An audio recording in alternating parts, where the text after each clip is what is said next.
For most of my life, I've enjoyed watching movie musicals. I know that puts me in a 21st century minority, but I can't help myself. There's something about those old-timey kick-line romances that just gets to me. The fact that there was never much of a plot line and rarely any redeeming social value just added to the appeal.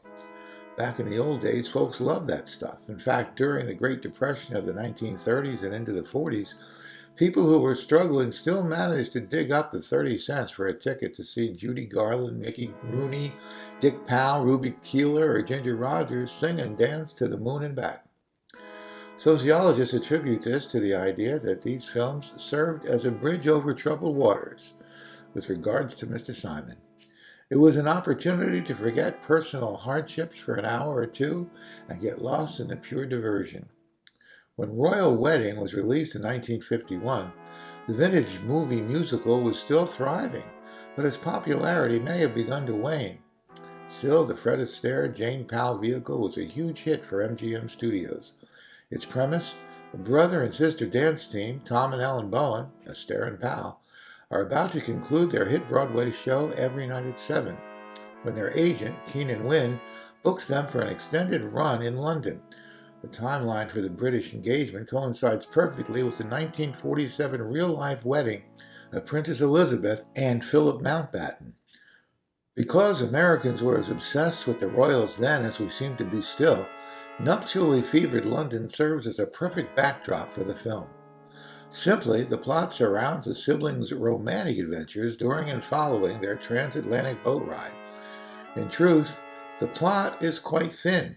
I would venture to guess one could enter the theater and an hour into the film and immediately be caught up. But that doesn't seem to matter. The movie is delightful.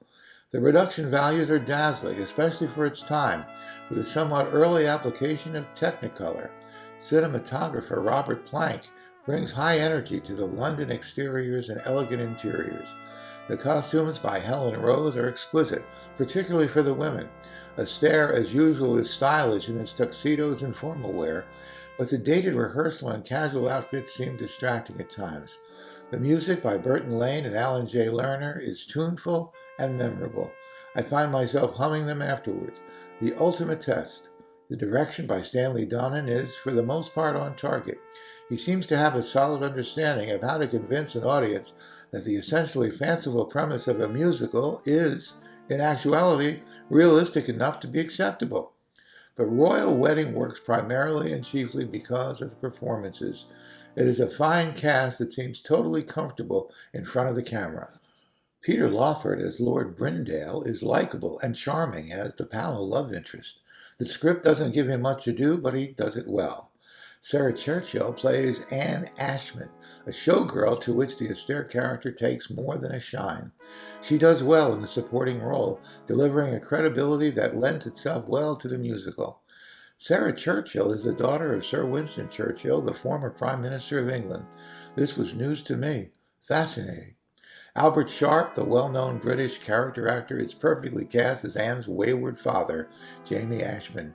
Very focused and extremely funny. I found myself wishing there was more of him. Keenan Wynn plays a dual role as the Bowen's agent, Irving Klinger, and his London-based twin brother, Edgar Klinger. Wynn is serviceable in the roles and provides some funny moments, but the character development might have been better attended. Jane Powell is beautiful and totally engaging as Ellen Bowen. She is complementary to Astaire's dancing, which is probably the highest accolade attainable.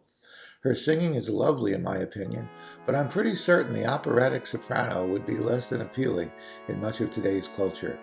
The diamond in the tiara here is the great Fred Astaire. Royal Wedding may have its share of ups and downs, but its essential up is Astaire. As a theater person, I'm sometimes chastised in expressing my occasional lack of enthusiasm for big dance routines. Honestly, I get bored, but the creative movie magic applied to the dancing in Royal Wedding keeps me tapping my toes. The film's credited choreographer is Nick Castle, but you can bet the majority of the routines are devised by Astaire himself, and those routines are fantastic. Of particular note, Sunday Jumps, when Astaire's Tom Bowen dances with a hat rack and various other supposedly inanimate objects. Also fine is Open Your Eyes, a romantic waltz executed by Astaire and Powell while on the ship voyage. Complications in the routine arise when a storm at sea causes the waves to shift the dance floor to and fro, a hysterical result.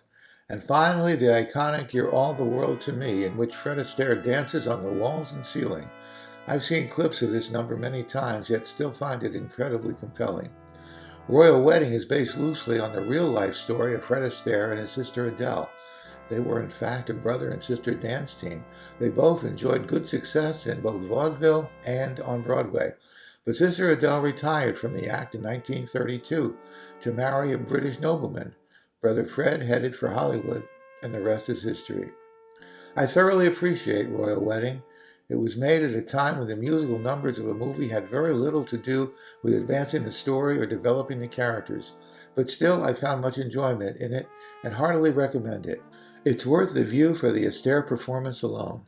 I'm pretty sure the world isn't likely to see the likes of him again.